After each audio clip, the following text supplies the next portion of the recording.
Artinya minta maaf dan kembalikan lagi hatinya seperti sedia kala, itu yang susah. Orang kan gengsi ya, kadang-kadang kita minta say sorry aja susah gitu. Maksudnya ke istri, ke papa sedekat itu aja.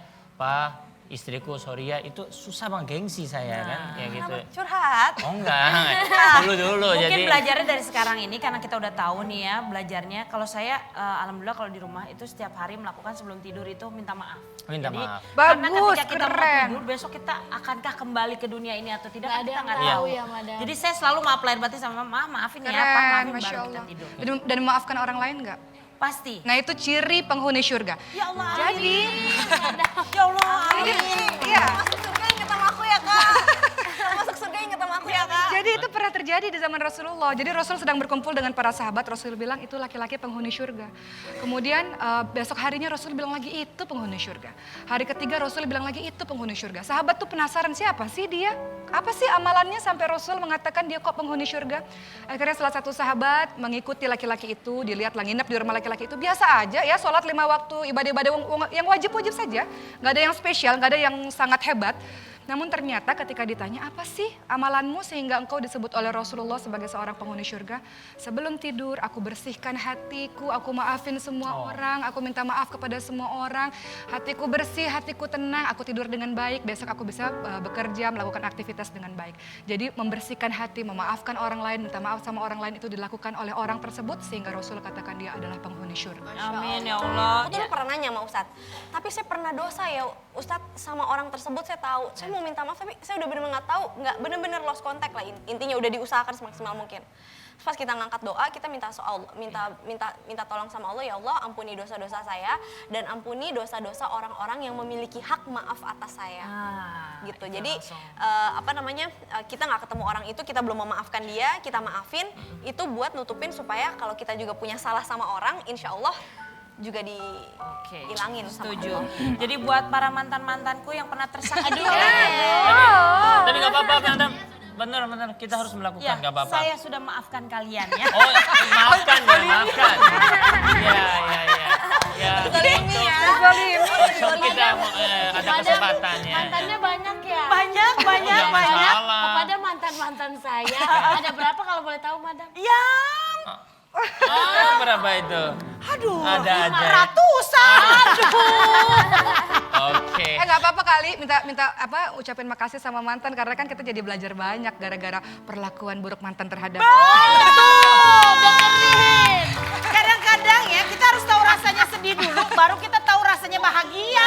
Aduh, Jauh banget sih. Oke lah, coba saya habis tabungan gue. coba saya contohkan dulu ya. Hai mantan-mantan, terima kasih ya buat kenangan yang manis yang sekarang berubah menjadi kenangan yang pahit. Iya, nggak apa-apa ya. Semua itu kan pengalaman, pasti ada nilai positifnya. Karena sekali lagi saya bilang, saya selalu ngejagain jodoh orang ya. Pacaran sama saya, kawinnya sama siapa? Gitu mulu Tuhan. Ya, silakan jadi Tapi tadi jawabannya apa? tolong yang ya tadi kita kan nunggu.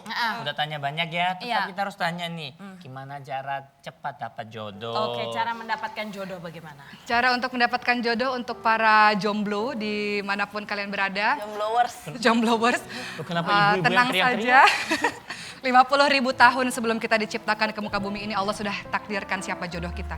Artinya mau kita pacaran 10 tahun, 15 tahun sama orang, kalau kata Allah kamu gak jodoh sama dia ya gak akan pernah bisa bersama.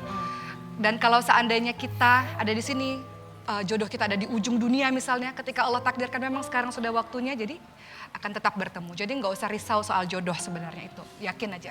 Yang paling penting adalah kita melakukan perkara baik, mempersiapkan diri jadi calon istri yang baik. Karena nanti setelah menikah kita aplikasikan ilmu-ilmu yang sudah kita pelajari selama kita menjadi jomblo ini. Jadi upgrade ilmu terus karena engkau kelak jadi seorang istri dan jadi seorang ibu yang semuanya memerlukan ilmu. Jadi nikmati masa-masa me time ini dengan penuh dengan ilmu, penuh dengan belajar, itu pertama. Husnuzon sama Allah, berprasangka baik pada Allah karena Allah mengikuti prasangka hambanya. Kemudian yang kedua,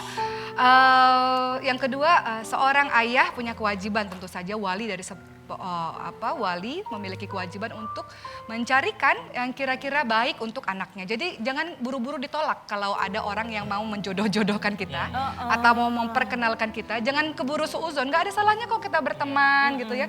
Kita tahu tentang seseorang nggak ada masalah. Bukan pacaran ya. Pacaran kan identik dengan berduaan ngapa-ngapain. berkenalan, berteman, gak ada Berteman. masalah. Kan ada orang yang aku nggak mau dijodoh-jodohin, belum kenal orangnya aja udah nolak gitu. Bener, aduh kalau saya ngarep dijodohin belum ada juga. Istilahnya apa tuh Kak yang kasih CV itu apa Kak? Ta'aruf, perkenalan. Jadi nggak ada masalah kalau minta ikhtiar, tolong dong kenalin saya dengan seseorang, itu juga nggak ada masalah. Ikhtiar seperti itu nggak ada masalah. Kemudian yang ketiga adalah betul jaga diri baik-baik. Ketika kita bersih, suci, Allah akan takdirkan laki-laki yang bersih, suci juga untuk kita insya Allah. Dan kalaupun memang kita punya masa lalu yang kurang baik, nggak masalah. Ad-Dumar ayat 53 mengatakan, Qul ya ibadiyalladzina asyrafu ala anfusihim la taqnatu min rahmatillah innallaha yaghfiru dzunuba jami'a innahu huwal ghafurur rahim. Kepada hamba-hamba Allah yang telah melampaui batas, saking terlalu banyak dosamu yang telah engkau kerjakan selama ini. Jangan pernah berputus asa dari rahmat Allah, karena sesungguhnya Allah mengampuni semua dosa. Allah Maha Pengampun, lagi Allah Maha Penyayang. Jadi banyak-banyak bertobat, sucikan diri, bersihkan diri. Insya Allah Allah takdirkan laki-laki yang baik juga untukmu insya Allah. Karena Allah berjanji perempuan baik untuk laki-laki baik untuk perempuan baik. Perempuan yang bertaubat untuk laki-laki yang bertaubat juga, yang jahat untuk yang jahat juga, semuanya seperti itu. Jadi kita upgrade diri, deket terus sama Allah, minta terus sama Allah. Insya Allah entah dari mana tiba-tiba datang kok pangeran berkuda putih itu untuk melamar kita insya Allah. Itu pertanyaan terakhir boleh kita Boleh, sebelum kita Madam. tutup ya? Seru ya 10 lagi juga boleh nih kalau Boleh nih. seru asik nih kayak gini. Iya. Boleh?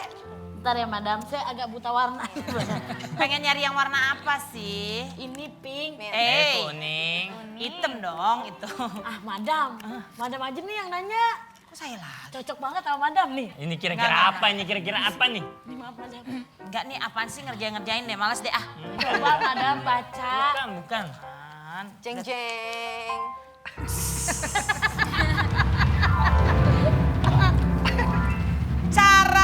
Bagaimana cara cepat menurunkan berat badan? Enggak. Perasaan bukan itu Madam mah nggak pertanyaannya. boleh. Cara cepat melupakan mantannya gimana ya? Cara lupain mantan. Saja. Dalam surah Al-Baqarah ayat 216, wa asa an takrahu syai'a wa huwa khairul lakum wa asa an tuhibbu syai'a wa huwa syarrul lakum. Wallahu ya'lamu wa antum la ta'lamun. Boleh jadi apa yang kamu cinta, apa yang kamu sayang, apa yang kamu suka setengah mati. Kata Allah itu tidak baik untuk kamu. Sebaliknya, boleh jadi apa yang kamu benci, aku nggak mau, aku nggak suka. Kata Allah ini yang terbaik untuk kamu. Allah lebih mengetahui sementara manusia sedikit sekali pengetahuannya. Jadi husnuzan pada Allah, terima kasih ya Allah, nggak jadi sama si mantan ini karena Allah akan memberikan seseorang sebagai pelengkap bagi kita. Dan dialah yang sebenarnya yang lebih tepat, yang lebih baik untuk kita gitu. Apalagi kalau ketemu mantannya selingkuh sama orang lain gitu ya, atau melakukan kejahatan. Makasih ya Allah sudah diselamatkan. Oh iya benar, aku juga makasih ya. Madam kenapa? Ketika keluar omongan itu kenapa Madam bilang betul? Kenapa? Ada apa dengan mantan? Enggak ada Ya bersyukur masalah. aja kan Kak Oki kan. Saya tidak mau membukakan apapun itu yang terjadi ya. Yang penting kan? kita memaafkan. Sekali lagi, yang terbaik buat kita belum tentu yang terbaik menurut Allah. Tapi menurut Allah baik itu udah pasti terbaik buat kita.